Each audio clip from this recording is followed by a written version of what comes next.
Hello, welcome to Absolute Truth Special Edition. Special edition.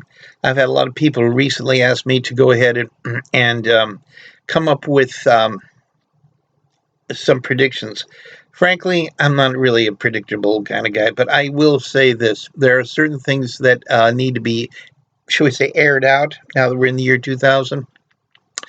First thing that needs to be aired out is the fact that, hello, yes, Trump will win the vote. I mean, he'll win the election 2020. Well, not much you can do about that, folks. Just move on with it. Now, why? It's because of enemy recognition. I ran into a liberal the other day, and she says to me, "Oh my God, this he's going to be impeached, all this stuff." I'm going, and he's going to be removed. It says, "No, he won't." Obviously, you don't understand enemy recognition. The enemy recognition I'm talking about isn't the one from the Middle East. It isn't the one in Russia, and it's not the one from North Korea. No, the enemy recognition that threatens this country the most, I think, is closer to the IMF, the International Monetary Fund, the ones who gave us the reserve currency um, accolade after the World War II. That's the reason why the dollar is king all over the world. But it also means that we have to jump into wars and things that we shouldn't. And that's the reason why they don't care. They just want their money back. So we've jumped up now, thanks to a bunch of $5,000 an hour lawyers, penny pinching politicians, and idiot breath um, morons. We now owe $93 trillion. That sucks. The wind. Take a look at Crete 2012. Yeah, living on 20 euros a damn week. Yeah, that don't work.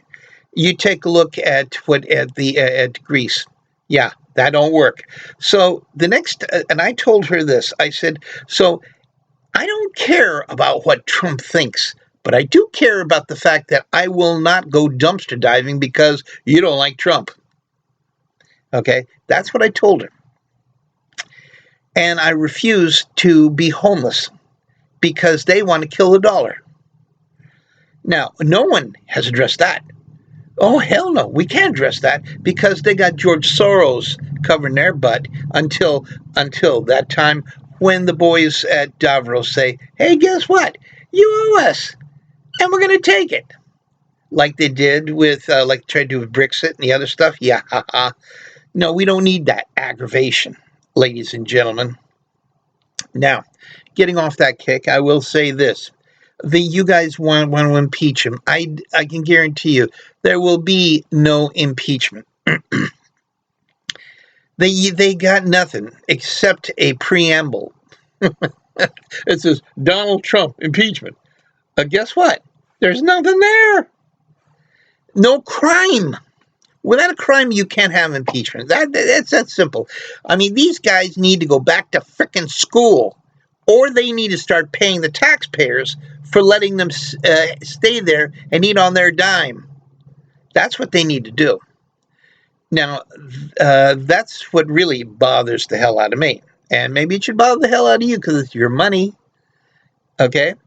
And I'm not willing to discuss it any further. Now, another thing we need to look at is what caused this whole Russian mess in the first place? Well, the real players were Hillary, were Julius Assange, were Snowden, Vladimir Putin, and Steele. And then you had Brennan, and you had Corker.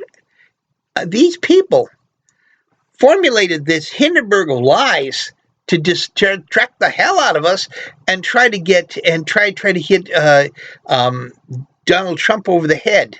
That's what they did. They tried to misdirect and misguide they tried. But hey, I'm watching. I got my eye on y'all, and it ain't happening. This whole crap thing is garbage, and Comey is the ringleader.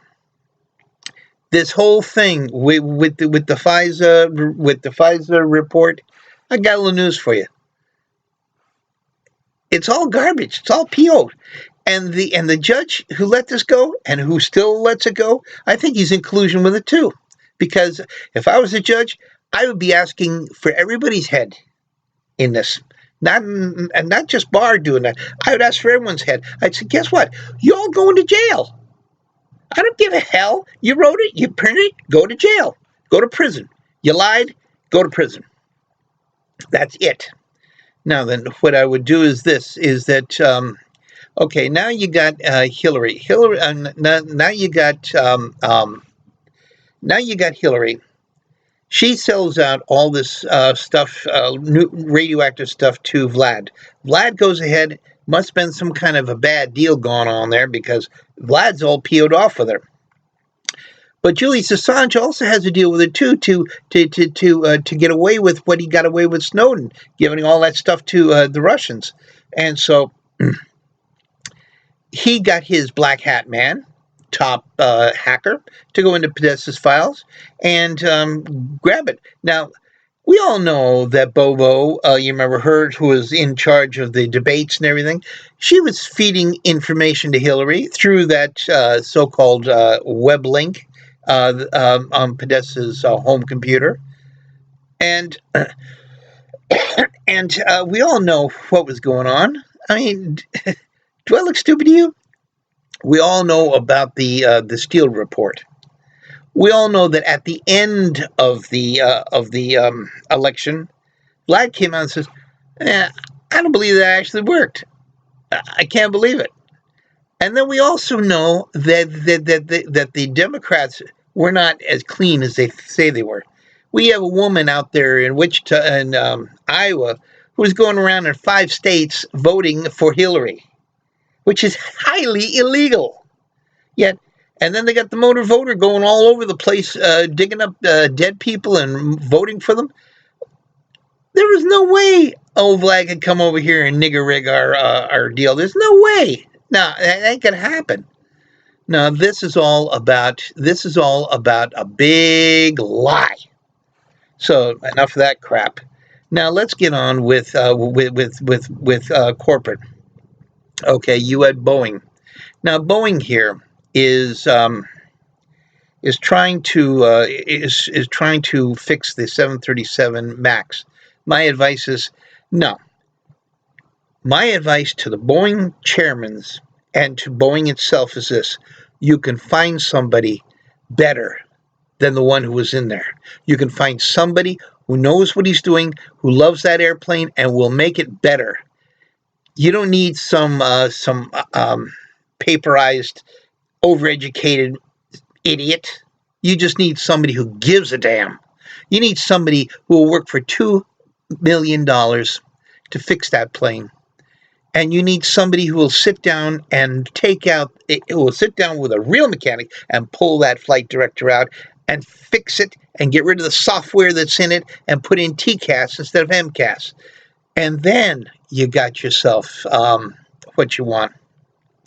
Now, to prove the point, when the plane is flyable afterward, you get the FAA guy on board. I don't care, 2 or 3 FAA in people on board.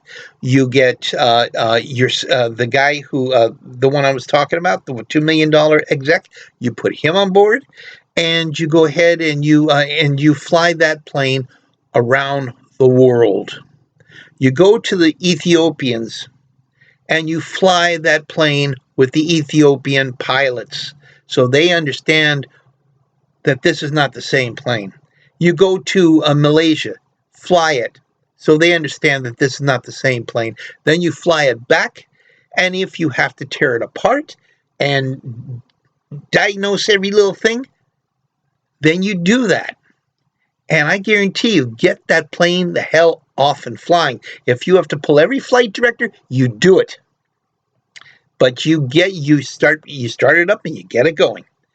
Now, my advice to Boeing, to Northrop Grumman and Ingersoll is, you're going to make a lot of ships this year. Some submarines, some of them are going to be aircraft carriers, and some are going to be those new laser destroyers, that we've heard so much about, the Nimitz.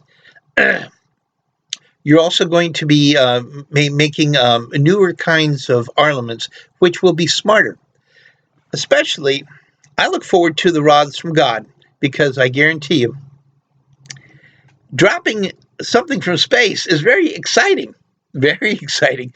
And the fact that you're using kinetic energy, like in the movie Cobra Retaliation, I think is a pretty G.I. Joe Cobra Retaliation. I think it's a pretty good idea. It's very interesting. Another thing to those mullahs who just tried to insult us and do all this crap, let me clue you in. Donald Trump's daddy had control over Nikola Tesla's inventions after he died. A lot of that stuff disappeared, and some of it is really good at destroying places like Iran. We don't need no nuclear weapons, dude. We can turn your whole country into quicksand. Everybody dies. So you keep thinking those good thoughts about Allah, because we'll keep thinking about him too. Now that's a little something for you to chew on. And when it comes to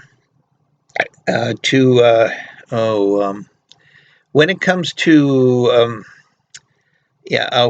when it comes to all those people like AOC and that other one from what's her name, Omar. Let me clue you in. You people are unbelievable. You think that you can come in here, collect a paycheck, tell us voters what to think and how to think. Just because you're from a different religion doesn't mean that God ain't watching. Yeah. And let me tell you something else. Right now, he's working. He's very, very, very, very busy.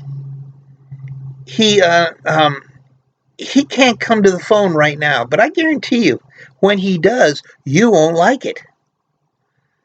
So just remember this: you're on your own. So you can go ahead and say how uncivilized we are and all this, that, the other. But just remember this: you ain't Allah, and you sure as hell ain't God, and you sure as hell can't do everything you say you can. And let me just say this: do your job, or you can be replaced. Same thing with you, AOC. You don't like democracy? Then what the hell are you doing here? Venezuela's calling. If I was Donald Trump, I would make you ambassador tomorrow down there so you could get your fill of it, so you could drown in it. Oh, and don't forget, if you do go, bring toilet paper. It's almost as good as $1 down there. Okay, so that's all I have to say about that. And this is Glenn MacArthur saying goodbye.